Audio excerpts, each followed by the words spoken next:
villains in my life. You can't blame a rapper for murders unless you're gonna blame Arnold Schwarzenegger for all the people he killed in Terminator. You know what I'm saying? How you gonna blame a rapper when we only speak it, and then you got actors who show it, but you don't blame them?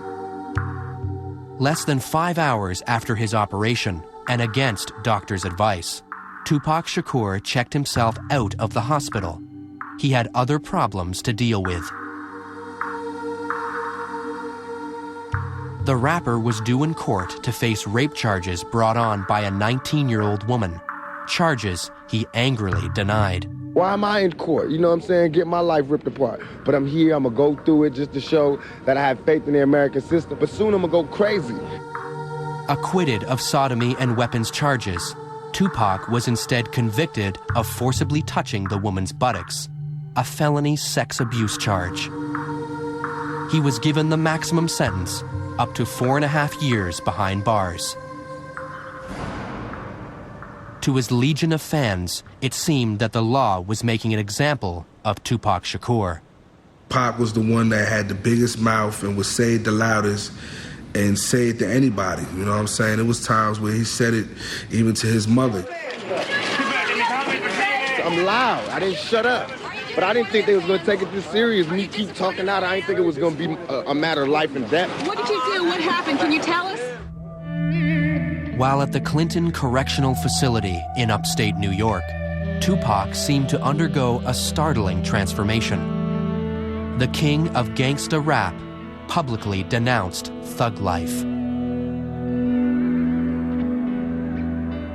Well, you got to realize when Pac was in jail, you know, jail will make you start thinking. And you're gonna do anything you can to get out of jail, you know? So, to me, when he denounced thug life, it was like, you know, I'm only playing. Let me get up out of here. But getting out of there wasn't so simple. Obviously, Pac was in a dire position, being incarcerated and, you know, his money being dwindled down because of all the cases and, you know what I mean, fighting these bogus lawsuits and all of that. In exchange for signing with Death Row and taking him on as his manager, Suge Knight promised to get Tupac out on bail. And soon enough, the all-powerful godfather of hip-hop made it happen. I never saw the contract. I just remember the phone call. You know what I'm saying? Calling us saying, you know, I'm on Death Row now. You know, I just signed with Death Row. They tried to control Tupac. Even when they sent him to Death Row, they thought Suge was gonna be able to control him. But you know, that was just like putting a flame with some dynamite. That's gonna blow.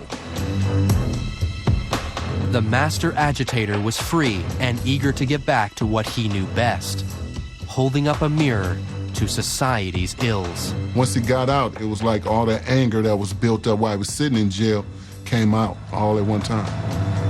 But soon, in a hail of bullets, that mirror will be forever shattered.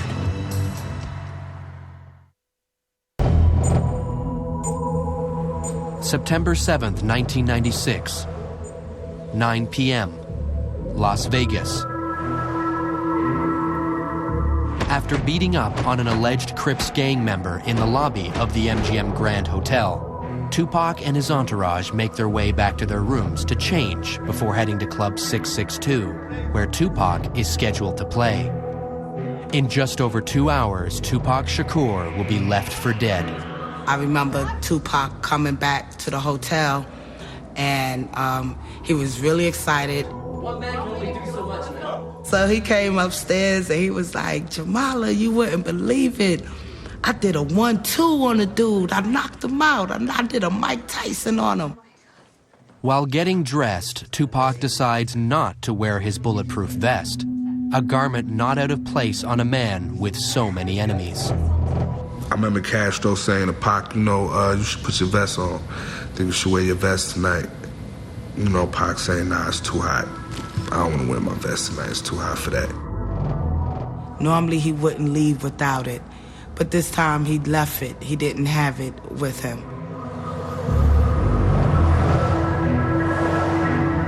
After the short pit stop, Tupac and the others wind their way across the strip to a mansion belonging to Suge Knight, Tupac's manager and the owner of Death Row Records. Suge and Tupac disappear briefly while the others wait impatiently. I don't really know what Pac and Suge was doing at the time. You know what I mean? I just know we was waiting and I was ready to go. Almost everything in Suge Knight's mansion is red, the official color of the mob Piru, an offshoot of the LA gang, the Bloods. He wore a lot of red. You know, it was his choice of color. He was from Compton. His hood, his set were of, Bloods. So by him wearing red, if that's what he was representing, then that was on him. Some felt that by associating with a record label connected to the Bloods, Tupac was making himself yet more enemies, this time with the Bloods' arch rivals, the Southside Crips. But his bodyguard, Frank Alexander, saw it differently. Tupac was not gang-related. If you want to represent a color with Tupac, it would have been green, and that's the color of money. After about half an hour, with Tupac and the others ready to leave for Club 662, Tupac makes an unusual request to his bodyguard. I was walking to the car with Suge and with Tupac, and I was actually opening up the back door to get in the back seat. And Pac stopped and said, no, take the keys and go drive the Lexus with the Outlaws in it, because we're going to be drinking and you're going to be the designated driver to drive us back after we've finished partying over at 662. Tupac's last-minute arrangement comes at the urging of Suge Knight, who wants to talk privately with his star rapper. The procession snakes its way back to the Vegas Strip for the concert at Club 662, a concert he will never get to play. Less than a year earlier, Tupac had seemed invincible. He had survived a point-blank shooting in New York. He had survived jail time in a maximum security prison and had emerged more popular than ever. His first album with Death Row, All Eyes on Me, took him to the top. Within 3 weeks, the album went platinum. Yet, despite this success, Tupac decided that, when the time came, he would not renew his contract with Death Row Records. Tupac was ready to leave the record label, and there was a reason for it. So, that reason only his mom and the immediate people within his camp would know what that reason was. Privately, Tupac believed that Death Row was not giving him a fair cut of the money he was bringing in. But Death Row was not Tupac's only problem. He was also fighting with an old rival, New York-based rapper Biggie Smalls, who he had attacked repeatedly in his songs. Their feud fueled rumors of a war between East Coast and West Coast rappers. Well, the East Coast-West Coast beef was like a mirage.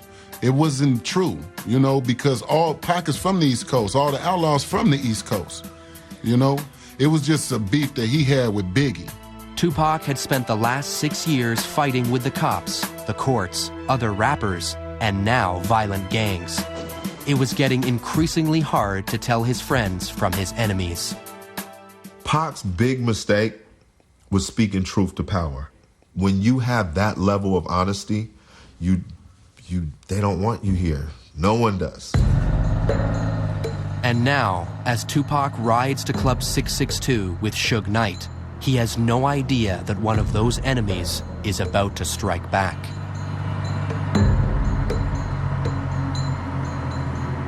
Once we got to Flamingo, we made a right-hand turn. We came to a stoplight, which was Koval. As Tupac's bodyguard follows in the car behind, the convoy inches forward, and as usual, Tupac draws the attention of his fans.